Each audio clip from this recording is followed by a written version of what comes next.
हरे कृष्ण।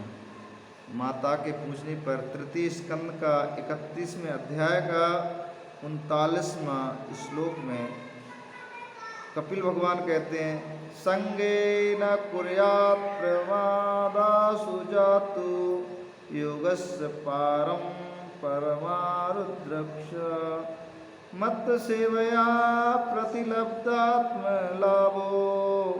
बन्तिया निराद्वारमयस्य। कपिल भगवान अपनी माता के क्वेश्चन को आगे बढ़ाते हुए बोलती हैं, जो पुरुष योग के परम पद पर आरूढ़ होना चाहता हो, मतलब उच्च पद पे जाना चाहता हो, अथवा जिसे मेरी सेवा के प्रभाव से आत्मा अनात्मा का विवेक हो गया हो, वह स्त्रियों का संग कभी ना करे।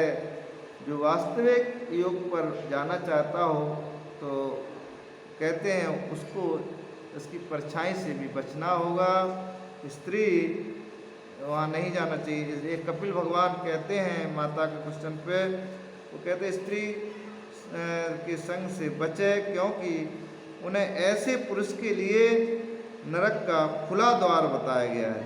वो कहते हैं कि पहले स्त्री सेवा के बहाने आती है और सेवा के आते आते उसके जब नज़दीक आती है तो फिर उससे क्वेश्चन आंसर करने लगते, उसके पास रहते तो उसके भाव भाव और गुणों को रीझ कर उसके हृदय में विवेक शून्य होता जाता है और स्त्री के प्रति आकर्षण बढ़ता जाता है, जिसके कारण वो नरकगामी होता है। कपिल भगवान कहते हैं उसे खुला नरक का द्वार मिलता है। भगवान की रची हुई जो स्त्री रूपी माया है, कपिल भगवान कहते हैं वो धीरे धीरे सेवा आदि की मिस पास आती है और इसे तिनकों से ढके हुए कुएं के समान अपनी मृत्यु ही समझना चाहिए। कपिल भगवान श्रीमद् भागवतम में स्पष्ट कहते हैं, स्त्री में आसक्त रहने के कारण तथा अंत समय में स्त्री का ही ध्यान रहने से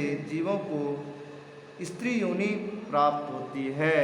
प्रायः मैं देखता हूँ आजकल लोग माताओं को ही संन्यास दे रहे हैं, स्त्री को देते जा रहे, लेकिन उनको नहीं मालूम है कि हमारी अधोगति लगता है इसी में होगी, क्योंकि उसका ध्यान रहेगा जब उनकी शिष्याएँ पास में रहेंगी, उनको ज्ञान बांटेंगे तो ज्ञान बांटते बांटते स्त्री ऐसी माया है।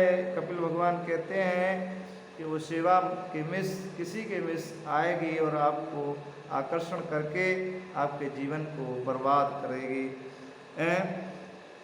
तो वो स्त्री योनि में चला जाएगा। भगवान कपिल कहते इस प्रकार स्त्री योनि को प्राप्त हुआ जीव पुरुष रूप में प्रतीत होने वाली मेरी माया को ही धन पुत्र और ग्रह आदि देने वाला अपना पति मानता रहता है, और जो जिस प्रकार व्याधे का गान कानों को प्रिय लगने पर भी बेचारे भोले भाले पशु पक्षियों को फंसाकर उनके नाश का ही कारण होता है, उसी प्रकार उन पुत्र पति और ग्रह आदि को विधाता की निर्मित की हुई अपनी मृत्यु ही जाने। देवी जीव के उपाधिभूत लिंग देह के द्वारा पुरुष एक लोक से दूसरे लोक में जाता है और अपने प्रारब्ध कर्मों को भोगता हुआ निरंतर अन्य देहों की प्राप्ति के लिए दूसरे कर्म करता रहता है। जीव का उपाधि रूप लिंग शरीर जो मोक्ष पर्यंत उसके साथ रहता है तथा भूत इंद्रिय और मन का कार्य रूप स्थूल शरीर इसका भोगादि स्थान है। इन दोनों का परस्पर संगठित होकर कार्य न करना ही प्राणी की मृत्यु है, और दोनों का साथ साथ प्रकट होना जन्म कहलाता है।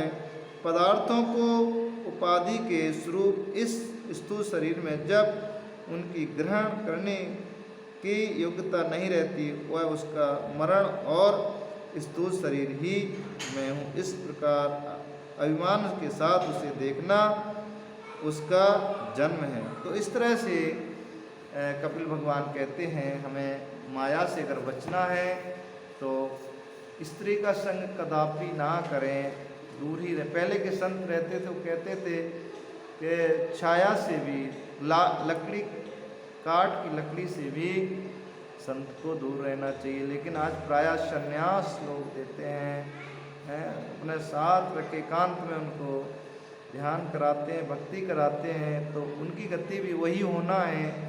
वो कपिल भगवान स्पष्ट कहते हैं, क्योंकि उनका स्मरण, अपना ज्ञान तो उनको नहीं थोप सकते, लेकिन उनकी माया जरूर प्रभाव कर जाएगी और अंत समय उनकी अधोगति हो जाएगी।